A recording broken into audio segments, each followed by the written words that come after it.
आजूबाजूच्या लोकांना दरवर्षी या ठिकाणी इथे मोठ्या प्रमाणात धिंगाणा होत असल्यामुळे खूप त्रास होतो. आता मला अनेक फोन आलेले आहेत. मी ज्या वेळेला इतर ठिकाणी आरत्यांना गेले होते, काही जणांचं, आता एकांचा मी तुम्हाला व्हिडिओ हे पण दाखवू शकते, व्हॉट्सअप पण दाखवू शकते.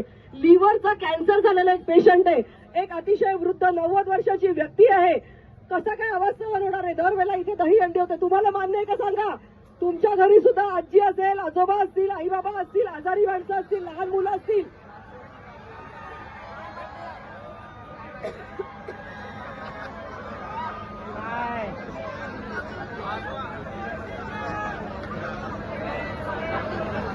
हा कार्यक्रम इथून पुढे जीत ग्राउंडवर होणार नाही. इथून पुढे जीत ग्राउंडवर कार्यक्रम होणार नाही, कारण आजूबाजूच्या लोकांना प्रचंड प्रमाणात त्रास होत आहे.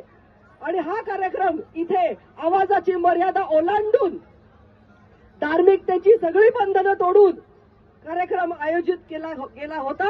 आणि ही आवाजाची मर्यादा न पाळल्यामुळे आम्ही रोज शास्त्रीनगर पोलीस स्टेशनला फोन करतोय, डीसीपी कदम यांना फोन करतोय, पीआय देशपांडे यांना फोन करतोय, सीपी अमितेश कुमार यांना मी मेसेजेस करतेय.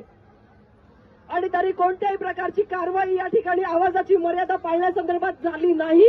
आणि म्हणून नाईलाजानी आम्हाला हा सनदशीर मार्गाने भंग करावा लागला, हा सत्याग्रह करावा लागला. आणि इथून पुढे या ठिकाणी कोणत्याही प्रकारचा असा कार्यक्रम आम्ही होऊ देणार नाही की ज्याच्यामध्ये